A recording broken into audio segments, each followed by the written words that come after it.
is Will from the St. Johns County Public Library System, and it's that time of year we're into everything spooky. And it makes sense. Halloween's at the end of the month, and I think a lot of us like to stretch out that celebration as much as possible. And one of the ways we do that is we watch horror movies. Horror movie genre is one of my favorite genres. I especially love B horror movies and the ridiculous nature of them. So it doesn't need to be scary necessarily to be enjoyable. Depends on what you're looking for. So because there's literally thousands of horror movie titles to choose from, I decided to focus on one decade, the 1980s.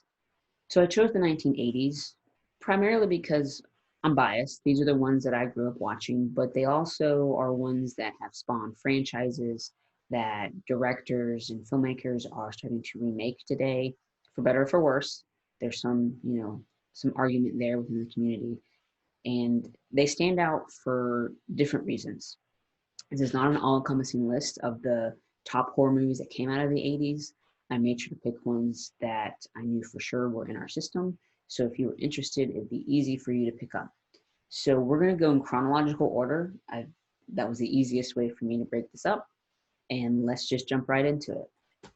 So the first movie I picked is from 1980. It is Stanley Kubrick's adaptation of Stephen King's The Shining. And it's definitely an adaptation. Stanley Kubrick makes several notable changes that differ from the book. So you really need to look at the book and the movie as two separate entities. One of the things I love about this movie that I didn't realize the first time I watched it was how Stanley Kubrick really introduces the hotel as a character. For those of you unfamiliar with the story, Jack Nicholson's character is hired on to be a caretaker for the Overlook Hotel. It's a hotel that closes down in the winter because the roads up there get closed down because of all the snow. So him and his family move in for the winter. So once everyone leaves, you have this giant hotel and this family of three that are completely isolated from everything and everyone. And the hotel really comes to life in multiple ways. I don't want to give anything away, but the hotel itself, like, you really have this sense of being domineered by this building and almost feeling lonely in the way that this family does. This cover right here is probably one of the most iconic movie scenes in all of film history. I'm sure a lot of you, even if you haven't seen it, might be aware of this scene right here, or at least this image. Jack Nicholson does an awesome job at playing Jack Torrance. Shelley Duvall does a great job in playing Wendy. So if you haven't seen it and you're into horror movies, I suggest you do. And if you are into horror movies and haven't seen it in a while, I also suggest you rewatch it. There is a sequel, Dr. Sleep. Stephen King did write a novel sequel to The Shining, but the filmmaker really tried to make Dr. Sleep, the movie version, a sequel of Stanley Kubrick's The Shining. So I thought that was pretty cool. I think they did a good job. I know it didn't get great reviews, but I thought it was pretty well done considering you take an iconic movie like this and trying to make a sequel to it. So moving on, the next one, I'm not sure how many people are aware of this one. It's also from 1980. It's called The Changeling, not to be confused with Angelina Jolie's Changeling, which is a totally different story, not the same at all. So this one has George C. Scott in it, and he plays a man who has lost his family and basically moves across the country to try and deal with that grief. And ends up staying in this really huge, it's probably, you call it a mansion, Victorian era, I believe, and weird things start to happen. He starts to think that maybe there's a ghost that lives there. And so this is made when ghost stories were kind of on the out and out in Hollywood at the time. But it's a really good ghost story, and you feel for every character in this movie. It's not super scary. I didn't think it was super scary. It is suspenseful. It is creepy. It tugs at your heartstrings a lot. And it's probably one of the best ghost stories that I've watched. I'm trying to think of a better one, and I really can't think of one. So if you haven't checked this one out, this is actually pretty hard to find. I was pleasantly surprised to find it in our collection. I would definitely pick this up. And this one, it still has a rated R rating, like The Shining. So if you are a parent and you might want to preview it, I don't remember why it's rated R now that I think about it. It's not gory, but it does have, death in it. So I can't. This is one of my favorite movies ever. So I can't I hope you all check it out. So the next movie on my list is also from 1980. I don't know how I can do an 80s horror movie highlight reel without including Friday the 13th. If you've seen the original, which is what this is, it is a low budget film and it's very hokey. That's okay though.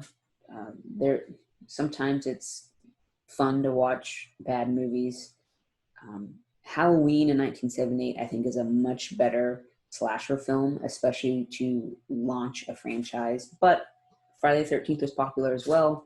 It is about a group of camp counselors on their way to Camp Crystal Lake 20 years after the camp got closed down for some unsolved murders. This is another movie that keeps appearing in pop culture. The most recent American Horror Stories series used Friday the 13th as inspiration for setting. So this movie, like I said, is hokey. It's not gory in the same way a modern slasher film might be, but it is a slasher film, so there is gore. But it definitely reinforced the stereotypes that we have about slasher films. Who's going to die, who's probably going to make it to the end, and this idea that at the end you're not quite sure if the killer's actually dead. So if you're super into horror movies and you haven't seen the origin story of this series, I would suggest picking it up. So moving on to 1981, I chose Joe Dante's The Howling. Joe Dante also did the 1978 version of Piranha, which is a ridiculous movie, but I love it anyway. The Howling is a better movie than Piranha. This is not going to win any sort of awards, but it's a pretty good werewolf story. It's about a lady who is a potential victim of a serial killer. She's saved by cops, but her mental health provider sends her to this commune to try and heal and get over that trauma. The lead actress in here is Dee Wallace, and for those of you who don't know her name, that's the mom from E.T. So I really like her as an actress. But the cool thing about this is there's a really awesome full-body werewolf transformation scene. And this is before CGI, so it's all makeup. I don't know how many takes they had to do, like different shots they had to do to make it, but it's pretty cool. So if you're into werewolf movies, I definitely suggest this one. It's a fun movie. 1981 seemed to be the year for werewolf movies, so we have American Werewolf in London. The Howling was actually released first, but American Werewolf in London had a bigger budget, bigger release, and it gets more notoriety. I mean, the acting's better and stuff like that. The cool thing about both of these is the special effects people in some ways were the same people. So the guy who did the wolves in here originally started on The Howling, but he left to go work on American Werewolf in London. His mentee ended up finishing The Howling, and he's the one who did the full body werewolf scene. And American Werewolf in London has a transformation scene as well. It's a little different, but it's still awesome. It has makeup and mechanical pistons in order to elongate the nose. This is about two backpackers in the UK. They get attacked by a wolf who's actually a werewolf. The friend dies, and the other friend starts going through, either he thinks he's going crazy or he's turning into a werewolf. So this is also a fun movie if you're into werewolf movies. I definitely support both of them. I really respect the fact that both of these have transformation scenes without CGI. So that's pretty cool. All right, moving on to 1982 and the origin film for another successful franchise, Steven Spielberg's Poltergeist. Let's not forget that Steven Spielberg started in horror with Jaws, so he knows this genre. I enjoyed that he made a PG movie really creepy. This little actress right here who played Carol Ann, I can't remember her name, does a great job. And it's about a family whose house is invaded by something. You don't really know that something is, but it starts attacking the family, specifically Carol Ann, and what that family does to try to protect itself, especially the father who feels, and the mom too, they feel responsible for their kids. They do everything in their power to save their family and Carol Ann. And it still holds up. I just watched it not too long ago. I have not seen the remake. I know there is a remake. I just don't think the remake could come anywhere close to this. I think something should not be remade, personally. I think the original holds up just as well as it did in 1982. The other ones, the sequels after this, they're okay. They just can't compare to the first, and that's usually how it goes when you have sequels. So, still in 1982, we are now moving to John Carpenter, that if you remember did Halloween. He's a pretty big director for horror movies. And we have his remake of The Thing. If you're into science fiction horror, this is a movie for you. Kind of like the Alien series. So this team of scientists is in the Antarctic, and something from space infiltrates their base. It's able to replicate itself to imitate whatever cells it has acquired. So it could look like your buddy, and you start to wonder if that's really them or not. I don't particularly like science fiction horror. I did watch it, it's pretty good, but I don't like tentacle monsters. So if you don't like alien monsters with tentacles, this is not the movie for you. But if you like John Carpenter, it is definitely a classic for him. And Kurt Russell's in it, and I enjoy Kurt Russell as an actor, so check it out. It was creepy. It wasn't too scary, but it was creepy. All right, moving to 1983, we have another John Carpenter selection and another Stephen King adaptation. Christine. This is about a kid, 7-year-old kid named Arnie, who finds this old beat up 58 Plymouth Fury for sale, buys it, fixes her up. Her name's Christine, but then you realize that maybe Arnie's a little bit too obsessed with Christine, and maybe Christine is too obsessed with Arnie.